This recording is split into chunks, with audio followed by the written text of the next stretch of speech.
सबसे महत्वपूर्ण, यद्यपि प्रत्येक काव्य महत्वपूर्ण है, पूरा भक्तांबर जी महत्वपूर्ण है, लेकिन अब बात करते हैं 48वें काव्य की। और ये काव्य सभी लोग जानते हैं, समर्पण परख है।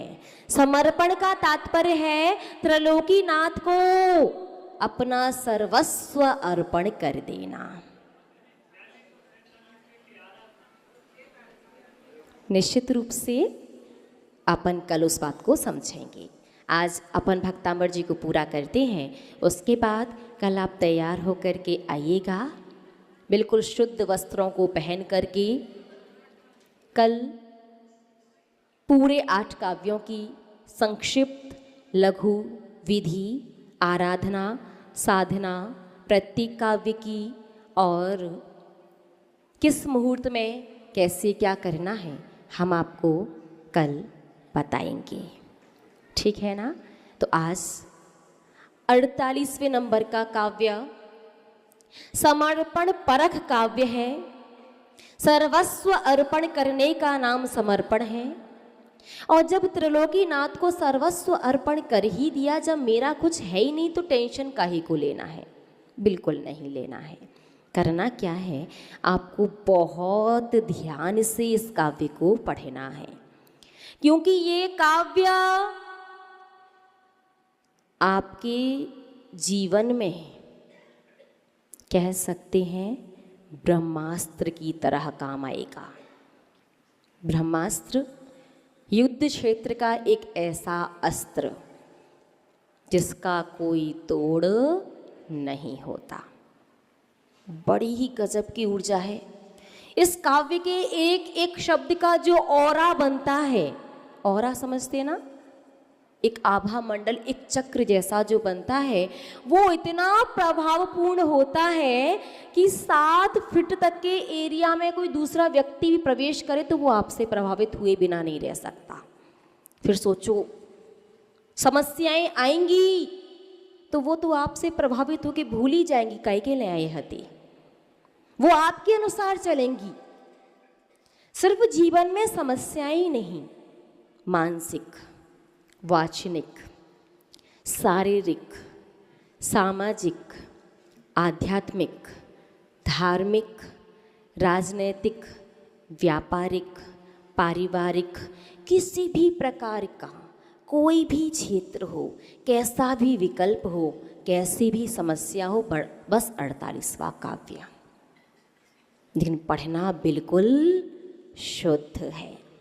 48वें नंबर के काव्य का जो पहला शब्द है, उस पर तो श्रावकों ने इतने एक्सपेरिमेंट कर लिए कि पता नहीं क्या क्या क्या पढ़ते हैं।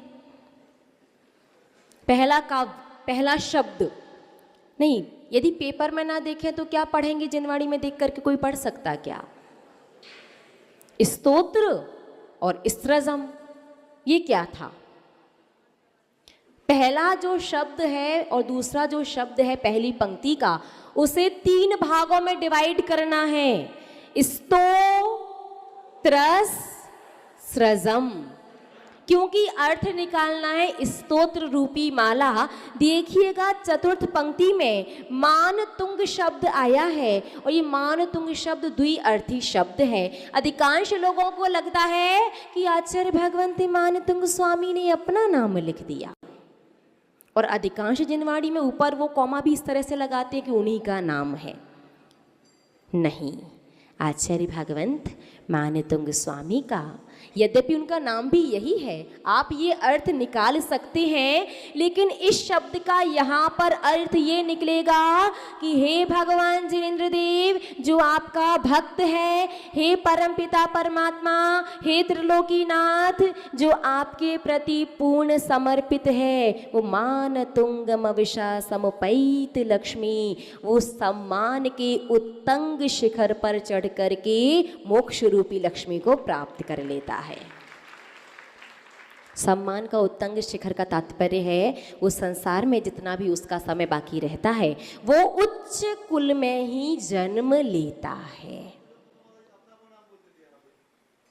सच में रमोरियंताड़म, ऐसा यदि करोगे और कर रहे होगे ना, ये बहुत अच्छा विषय आपने कहा। देखिएगा श्रावक की बुद्धिमानी। सभी लोग जानते हैं कि लगभग 232 शांति धाराएं हैं। इतनी तो हमें मिल गई हैं, बाकी अभी जो मिली नहीं है वो तो और कितनी होंगी। एक श्रावक श्रेष्ठी देखने में तो विद्वान लग रहा था, हमारे पास आया, पूरा हरि का संग बैठा हुआ था। पूजनीय बड़ी माता जी से बोला, माता जी शांति धारा में सुदर्शन महाराज नहीं बोलना चाहिए। वो आता है ना, ओम सुदर्शन महाराज मम चक्र विक्रम सत्व तेजो बल शौर्य वीर शांतिम, नहीं बोलना चाहिए। उसकी जगह मम या अस्माकम लगाओ। अधिकांश जिनवाणियों में देखिए सुदर्शन महाराज नाम इनविजिबल हो चुका है, अस्माकम और मम आ गए अधिकांश में, लेकिन पुरानी जिनवाणी में दिखोगे तो सुदर्शन महाराज मिलेगा। अब उस श्रावक ने कहा, तो बड़ी माता जी ने पूछ लिया कि भैया क्यों नहीं लगाना चाहिए। वो श्रावक बोला, माता जी ये शांति धारा जिस समय लिखी गई है ना, इस बात के दो प्रमाण मिल रहे हैं कि या तो उस समय सुदर्शन राजा का शासन चल रहा था तो उसके राज्य में उसकी प्रजा में शांति रहे तो राजा का नाम लिख दिया, या दूसरा प्रमाण कुछ इस प्रकार से सोचा जा सकता है कि शांति धारा को बनाने वाले कोई भट्टारक रहे होंगे, उनका नाम सुदर्शन होगा। वाह भाई वाह, समझ में आ रहा हो क्या कह रहा था? वो श्रावक श्रेष्ठी कह रहा था कि या तो सुदर्शन राजा का शासन चल रहा था तो उनका नाम है, या जिन्होंने ये लिखी है वो भट्टारक जी होंगे, उनका नाम सुदर्शन होगा। ड़मो अरिहंताड़म, आगम और शास्त्र पूर्वाचार्य ने किन के लिए लिखे हैं? अपन सभी भव्य जीवों के लिए। देखो वो तो श्रुत को जानते थे, जिनवाणी को जानते थे, पढ़ करके जान करके उनने कल्याण कर लिया। आप क्यों सुनने में अटके हो? थोड़ा सा पढ़ लो। रत्न करंडक श्रावकाचार्य आचार्य भगवंत सामंत भद्र स्वामी का ग्रंथ है, उसकी गाथा नंबर 36 पढ़िएगा और उसकी टीका में से अर्थ निकालिएगा। वहाँ पर सुदर्शन महाराज का अर्थ है सम्यक दर्शन। अर्थ समझ में आया?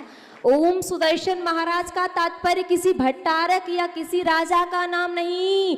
ओम सुदर्शन महाराज मम चक्र विक्रम सत्व तेजो बल शौर्य वीर शांतिम, पूरे का अर्थ है कि सम्यक दर्शन के प्रभाव से, सम्यक दर्शन के महत्व से, सम्यक दर्शन की महिमा से मेरे जीवन में चक्र विक्रम सत्व तेजो बल शौर्य वीर शांति पूरे नहीं भरपूर रहे। और आपने सम्यक दर्शन को निकाल दिया भैया। देख लो अब 3 ही स्टेज बन रहे। ये भी बहुत अच्छी बात कही। वो कह माता जी आजकल मिथ्या दर्शन तो ज़्यादा नहीं जाते लोग मिथ्या दर्शन में, सम्यक दर्शन को साइड से रख के दूरदर्शन में पहुंच जाते। वही चला दूरदर्शन, वो टीवी वाला दूरदर्शन अलग बात थी, अब मोबाइल वाला दूरदर्शन हो गया। 24 घंटे उसी में लगे, यहाँ से सुना वहाँ से सुना और आगे ट्रांसफर कर दिया।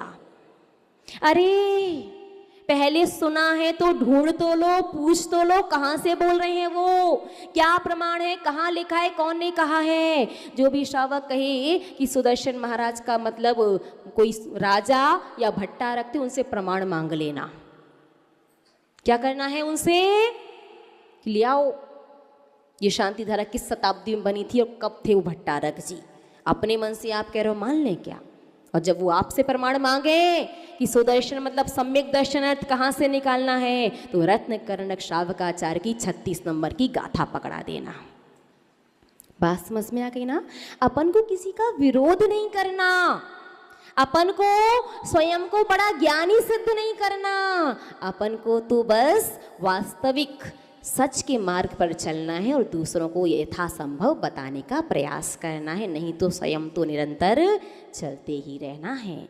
तो ये 48वें नंबर का जो काव्य है, देखिएगा वहाँ मानतुंग जो शब्द है उसका अर्थ आप भले ही आचार्य मानतुंग स्वामी के नाम से निकाल लें, लेकिन आचार्य भागवत ने अपना नाम नहीं लिखा है। पहले के साधु कितने निष्प्रही, कृति बनाई भी तो भी कहीं भी अपना नाम नहीं दिया, सिर्फ जन कल्याण की, प्राणी मात्र के कल्याण की, शुभ की, मंगल की भावना।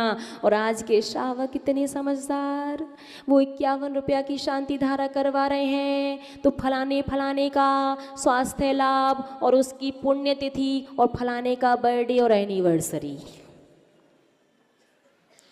गजब का कॉन्सेप्ट है। फिर कभी देखिए, ये धर्म से जोड़ने के लिए, धर्म प्रभावना के लिए है, हम इसका निषेध या मना नहीं कर रहे कि आप नहीं लो, लेकिन हम इसकी अनुमोदना भी नहीं, ये आपका व्यक्तिगत विषय, लगाना है क्या करना है। लेकिन हम इतना जरूर कहते हैं, यदि आप इस बात को मानते हैं कि आपके भगवान सर्वज्ञ हैं, सर्वज्ञ यानी जो सबका सब कुछ जानते हैं, तो उन्हें बताने की आवश्यकता नहीं कि मैं फलाना फलाना कर रहा हूँ, किस लिए कर रहा हूँ। और यदि आप बता रहे हैं तो कहीं ना कहीं आपको डाउट जरूर है। बता कर के कर रहे हैं तो क्या होता है, बिना बताए कर रहे हैं तो क्या होता है, इसका आंसर हमने शाम को दिया है। तो चलिएगा वैसे अपन अपने विषय पर वापस आ जाते हैं। आज का समय पूर्ण हुआ। कल 48वें नंबर के काव्य को पढ़ेंगे, समझेंगे और बाकी के 8 काव्यों का जो भी संक्षिप्तीकरण या विस्तार बाकी है उसे समझेंगे और उसके बाद आगे अन्य विषय। ठीक है ना? जय बोलिए परम श्रद्धेय आदरणीय आर्यका श्री सौम्य नंदिनी माता जी की, परम पूज्य 105 आर्यका सुयोग्य नंदिनी माता जी की, आर्यका संघ की